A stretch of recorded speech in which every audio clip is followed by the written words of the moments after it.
look at other factors, and then make the right choice. Sometimes it's going to be quality, sometimes it's going to be quantity. You don't choose quantity so much that you are so much in your comfort zone that you can't grow.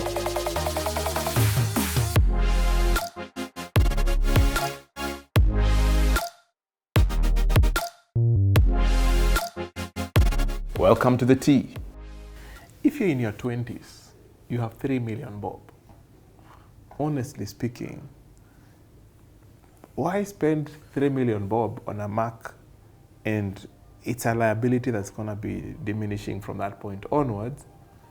You have no wife, you have no children, life is just beginning, all your expenses are probably covered by your parents, I'll tell you why. I'll tell you why. Yeah. Because my friends will like me better. They'll show me more hash. Okay. The chicks, my option of, I'll have options. You'll have the swag. Which, by the way, may make an impact on who I end up marrying. Yeah. So also could complicate things. True. But the point is, there's rhyme and reason. People always have reasons for what they're doing. But do you know, Solo, the more wealthy you look, the more complicated it is on your choice of who you marry. In fact, the more easier for you to make the worst mistake of your life. You're so open. So again, it comes down to utilities. Let me give a very short story that I was given by a friend of mine. That now justifies this kind of spending. It's, we all know Lebanese living in Dubai, and this guy, it was a Pakistani living in Dubai. He has nothing, absolutely nothing. But was the opportunity in Dubai at that point in time? It was really to sell land, to sell properties. Properties were being flipped left, right, center. Lots of money was flowing into Dubai, looking for home. But and all these properties are very high-profile properties. So this guy, he goes and borrows money, buys the most expensive suit, and then he gets one of those top-notch sporty cars for hire, and goes for a sales pitch. And that guy eventually really became one of the biggest real estate agents in Dubai. The end justifies the means.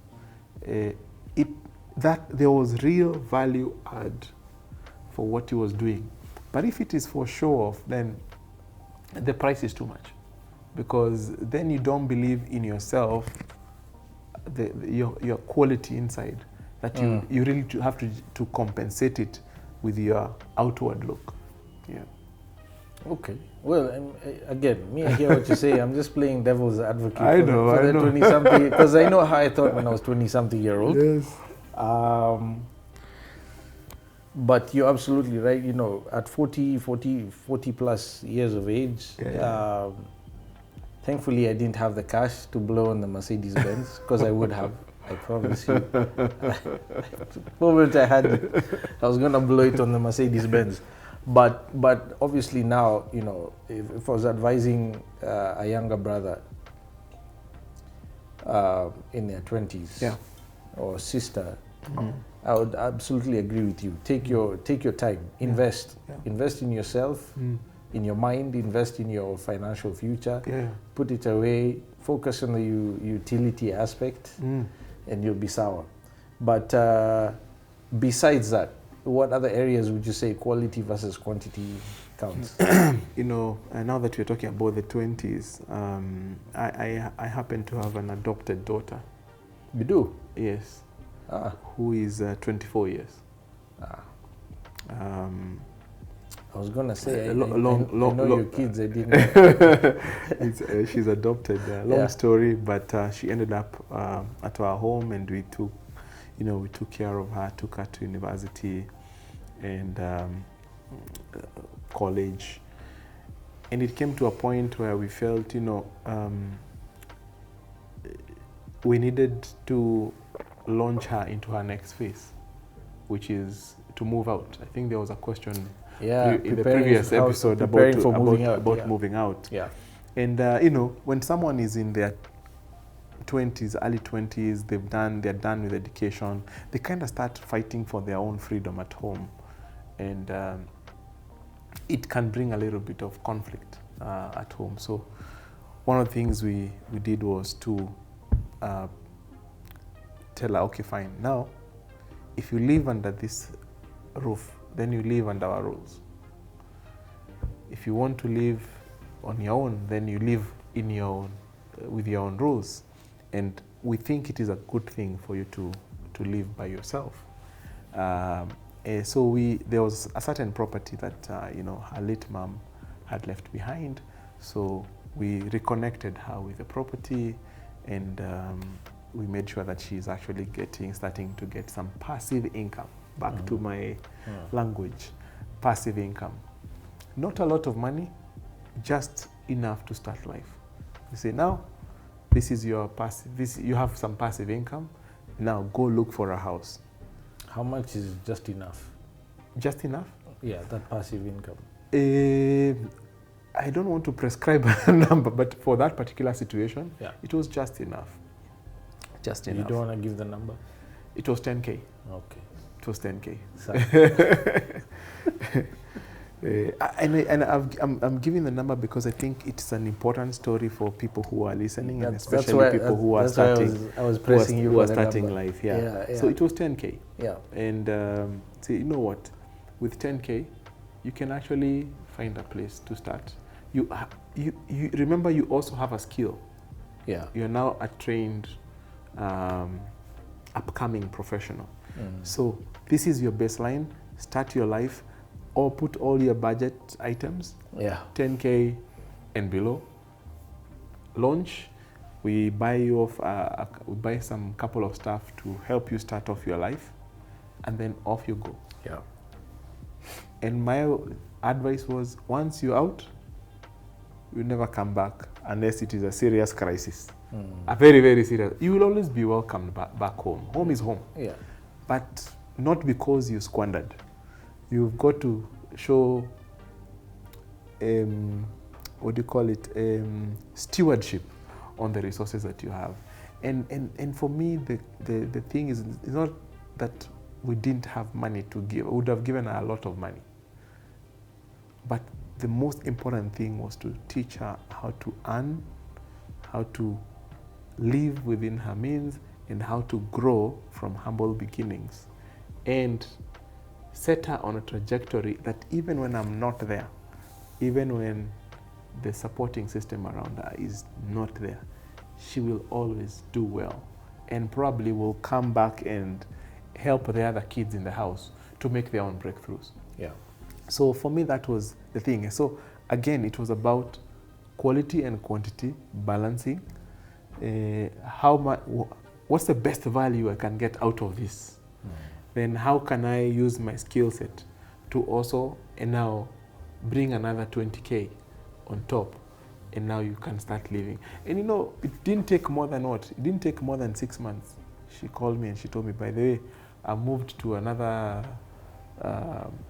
neighborhood. Yeah. She moved from a studio to, I think, a one-bedroom house. And I was very excited. That's a story. The thing, we must help our kids to also write their own stories, independent of our own story. And by helping them to balance these two things between quality and quantity with the resources that they have. Okay. Wow. Well, it's again, for me, it's a difficult one to balance out, especially when you're in the thick of it. Yes. But I must say, it was one of the most difficult things I've ever had to do. Because remember, there is love inside. And this is tough love you're teaching someone. You love them, but you also don't want to spoil them. You want to get them to the place where they will survive and not go down. Yeah. Okay. Well, honestly, I don't have much else to add on that issue of quality versus quantity. I've always been a quality focused guy. Yes. To the point that if it means, for instance, I have a budget for eating out for this week of say 10K.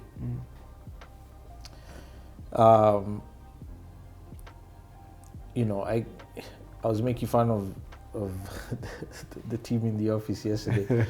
They had a lady bring samosas and daos, and I walked in as they were receiving their order, and I was telling them I thought it was the cleaning lady who was mopping the floor because the bucket of daos was on the floor. And I said, "Hey, what's going on?" And that was in any as so. The presentation wasn't right. Bro, I was like, so with my budget for 10K, I'd be eating thousand samosas from that lady for 2 months straight. But because of my own preferences around quality of food, I'd rather go out to a nice restaurant once. Yeah. Once. Yeah. So in that instance, my quantity for eating out is very low, but the quality of that experience is quite high. And that's how I've generally handled the issue of quantity versus quality, because sometimes I don't have the financial leeway or flexibility to, to enjoy the things I aspire to enjoy. Yeah. Even at 44, there are things I still aspire absolutely for. In which case I'd rather compromise on the quantity than on the quality. I agree. And so that's what I generally tell people: figure out what's important for you. What's important. Yeah. My best friend from high school, Brian Moredi, he had a saying, stuck with me 20-something years later. If you didn't get it, you didn't want it bad enough. So for me, it's like, if I want that decent meal from any number of the restaurants we see on Instagram, people posting, and you're like, hey man, that meal looks good, I'd like to experience that, but my budget is only 10K. It means I might not even be able to go there with my wife. So what do I do? Wait for next month and top up the budget, which means I enjoy it once in 2 months, or I compromise on the quality that I have set as a standard for myself, so that I eat out more. That's simply what it boils down. It's very subjective, and that would be my answer to the 20-something-year-olds. There's conventional wisdom and standards you can use, but in your youth, take advantage of your highest premium, which is time, especially with cash. Invest. Don't live too large at the moment. Invest. When you start having families, your priorities change, the practical considerations change. The older you get, there's certain things you no longer have an appetite or tolerance for. Case in point, and this will be my last example, I had a chance meeting with Mr. Mahinda of Lukenya Holiday Homes. Getaway, Lukenya Getaway, and now Sagana Getaway. Fairly wealthy gentleman, I would say. I mean, I still look up to him in terms of his lifestyle. He's a very, and I don't interact at all with him, really. I had a lunch meeting with him. A mutual friend pleaded with him to give me time, and he graciously did. This is about 9 years ago.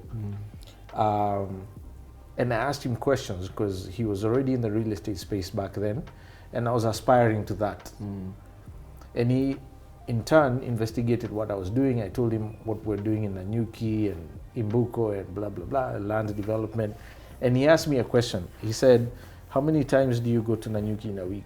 I told him 4 or 5 times, sometimes twice a day, if necessary. And he looked shocked. He was in his, I want to say 40s at the time, early 40s, or mid to late 40s, I'm guessing. And he said to me, "Wow, man, you're really pushing it, man. Yeah, you're working hard at this thing." It's like, "Yeah, man, I'm super excited about it. It gets my juices flowing, so it's not a problem. We go." And he said, "That's really good and admirable of you to do, because it shows me what your work ethic is like. Yeah. But a time is coming in another 5 to 7 years where you will not have an appetite for that sort of extraneous activity. Yeah. So start putting in place mechanisms to reduce the number of times you need to make those trips." And I remember in my mind, I was like, never, man. 65 years old, I'll chopper that trip twice a day. I might be choppering by then instead of driving. But now, you know, it's 9 years later, and he was 100% correct. As you grow older, there's certain things that you no longer have an appetite or a zest for or a motivation for. Hence the issue of passive income and wealth building. And Exactly. It becomes important because your productive years are only so long, where even if you have the desire, you don't have the energy or the time. God forbid you don't have the health to do it. And so in the context of all that, you know, at my age now, I'll be a bit more balanced if someone asks me, because I have a niece. She just turned 18. Kyla, she's like the most awesomest, as they say, young person I know. She's amazing. I rely on her for the coolest playlists for my car, for music. You know, if I want to know what the latest lingo is, at some point I even asked her to teach me how to dance. Wow. Because my dancing style. So you also dance, huh? On the inside. On the inside, when you're seated. Yeah. Or in the shower by myself. By yourself. But and she's very passionate about this financial thing. She wants to figure it out early, so she's constantly asking questions. Uncle Solo, how do you do this? How would you do that? This is what I want to do. What do you think? And I find it keeps me on my toes in terms of being prepared with those answers. I have to think about it, obviously. And now at my age, I'd be a bit more balanced in my answer and say it depends. Yeah. I don't want to give you, you know, a 1 + 1 = 2 formula. There is no such thing, really. It depends. So look at your circumstances, look at your income generating opportunities, look at other factors, and then make the right choice. Sometimes it's going to be quality. Sometimes it's going to be quantity. You know. And what comes to mind for me is how do you feel inside? Because there are people who make this choice between quality and quantity because they want to impress other people. But for me, the most important thing is the reason should lie within yourself. How do I feel? Let me give an example. My kids were going to a certain school, different neighborhood, and we built this school called Service, which I was quite involved at the beginning. So I understood the history of the school, the DNA of the school. The school has been there for over 130 years. You know, 99% success rate of putting kids in Ivy League school. That is Service Runda, Service International School, Runda. And, you know, we pitched for them to come to Kenya, and they came, they set up here. And now I was faced with a decision. We pitched for this school, I know what it can do, but where my kids are going to school, I'm paying a third of what I would be paying in that school. And I remember we sat down with my wife and we asked ourselves this question: why should we move our kids from this school to this school and our fees will go up 3 times? Yeah. And it came down to this: kids don't go to school just for education. education, you get it from everywhere. All the schools give you one body of knowledge. The guys who went to the best schools and the guys who went to the worst schools, they still learn the same calculus. They still learn the same algorithm. They still learn the same permutations. But what is really important for kids to pick out in school is exposure. Who do they become in the future? Well-rounded individuals, soft skills, ability to interact with, in a multicultural society, that kind of stuff. And for me, that was it. So we moved our kids from a place where we were paying a third and literally tripled our school fees. So we chose quality over quantity. And that felt really good inside. And I mean, it's quite a number. It cost me a lot of money now. I just look at the check, man, at the beginning of every term, and I'm like, wow. As in, this is a sizable investment. It is threatening my pay yourself. Right. But when I look at what my kids are becoming every day, I'm very proud of that decision. And I just pray to God that we are able to keep that decision for as long as it can be. So what am I saying? You need to, I think it's necessary as you make this choice between quality and quantity that there is some tension. There is some tension. You don't choose quantity so much that you are so much in your comfort zone that you can't grow. Right. Yeah. If you're choosing where to live, which neighborhood to live in, don't go so low that also, again, you'll never think of how you will grow from that point onwards. Go into a neighborhood that your neighbors, when you're having that association of neighbors, you're meeting and guys challenge you to become a better person. Guy, your average. Your average goes high. Yeah. So I think it's a constant game of fine-tuning your balance between quality and quantity. Yes. And make sure there is that tension so that there is always that growth factor. But if you ever have to choose between the two, for me it will always be quality. Quality, super.